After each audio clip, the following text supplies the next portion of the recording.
So now I am going to discuss a very important topic, Cree-LOX-P system, and it is a topic which is not only very important for section C of your CSIR UGC exam, but it is also a very important engineering technique, genetic engineering technique to manipulate our DNA.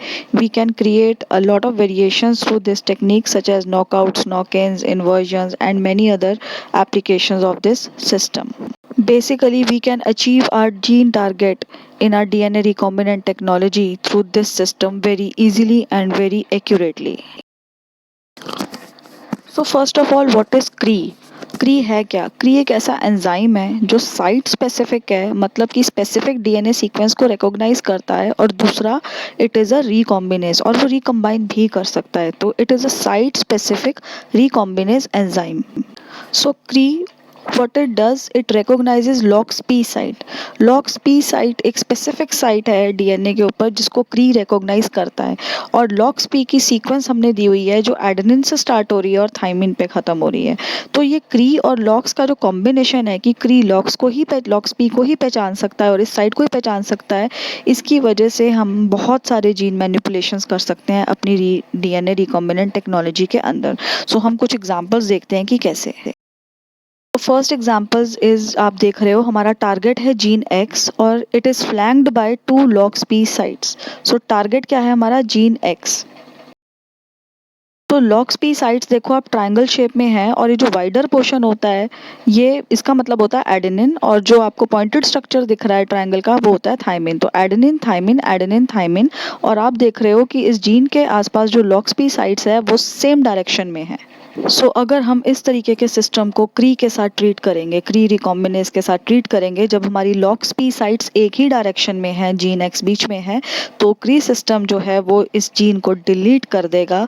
It will delete the gene with 1 LOX-P sites, और आप result देखो आपको क्या मिला है, knockout system मिला है, knockout अलील मिला है, जिसमें आपको कि सिर्फ एक LOX-P रह गया और वो जीन जो था वो डिलीट हो चुका है. So that means gene deletion will occur by Cre-Lox system if the LOX-P sites are in the same orientation, they are flanked on the outer sides of gene X. In the second example, see your gene X is flanked by the LOX-P sites which are in opposite direction. So जब LOX-P sites opposite orientation में होंगी और हम जब क्री डालेंगे तो उस टाइम पे ये सिस्टम क्या करेगा, it will revert the gene X. तो बेसिकली कौन सा प्रोसेस हुआ, इन्वर्जन हो जाएगी. तो अगर ये सब डिपेंड करता है कि LOX-P की ओरिएंटेशन क्या है. तो फर्स्ट एग्जांपल में LOX-P की डायरेक्शन सेम है बिटवीन दी जीन, तो वो डिलीशन करेगा. तो अगर हम डिलीट करवाना चाहते हैं तो LOX-P साइड्स जो है वो सेम डायरेक्शन में होनी चाहिए. अगर हम इन्वर्जन करवाना चाहते हैं तो ऑपोजिट में होनी चाहिए. So the third case is when we have LOX-P sites on 2 different chromosome. अब ये एक क्रोमोसोम नंबर 3 पे है, एक क्रोमोसोम नंबर 6 पे है, ठीक है. यहाँ पे क्या होगा कि जब 2 डिफरेंट क्रोमोसोम्स पे आ गए LOX-P साइट्स और ओरिएंटेशन भी सेम है, डायरेक्शन है, तो ना इन डिलीशन होगी ना ही इन्वर्जन होगी, यहाँ पे होगी रेसिप्रोकल ट्रांसलोकेशन. तो जैसे कि आप देख रहे हो कि डीएनए सेगमेंट्स एक्सचेंज हो गई हैं, ठीक है. तो 3 केसेस हो रहे हैं, या तो डिलीशन होगी या इन्वर्जन होगी या फिर रेसिप्रोकल ट्रांसलोकेशन हम करवा सकते हैं via Cre lox recombination system depending on LOX-P sites. इससे आपको एक और चीज़ पता लगी होगी, अगर हमने नॉकआउट माइस ऑब्टेन करना है, नॉकआउट एनिमल ऑब्टेन करना है, तो हम क्री-लॉक्स वाला सिस्टम बहुत इजीली यूज़ कर सकते हैं. एंड ये बहुत ही ज़्यादा इम्पॉर्टेंट टॉपिक है आपके सेक्शन CSIR के लिए. एक क्वेश्चन इसमें से आता ही आता है इस सिंपल कंसेप्ट के ऊपर कि डिलीशन होगी, इन्वर्जन होगी या रेसिप्रोकल ट्रांसलोकेशन होगी. तो हम इसको एक थोड़ा एक्सपेरिमेंटल लैब एक्सपेरिमेंट के थ्रू समझने की कोशिश करते हैं. देखो हमारे पास 2 माइस हैं यहाँ पे. एक क्री माउस है जिसके पास क्री रिकॉम्बिनेज एंजाइम है, और दूसरा एंजाइम है LOX-P माउस. इसमें आप ब्लू कलर का देखो, या जीन ऑफ इंटरेस्ट है, और it is flanked by LOX-P sites. और ग्रीन कलर का जो है यहाँ पे GFP protein, green fluorescent protein, जो कि ग्लो करता है.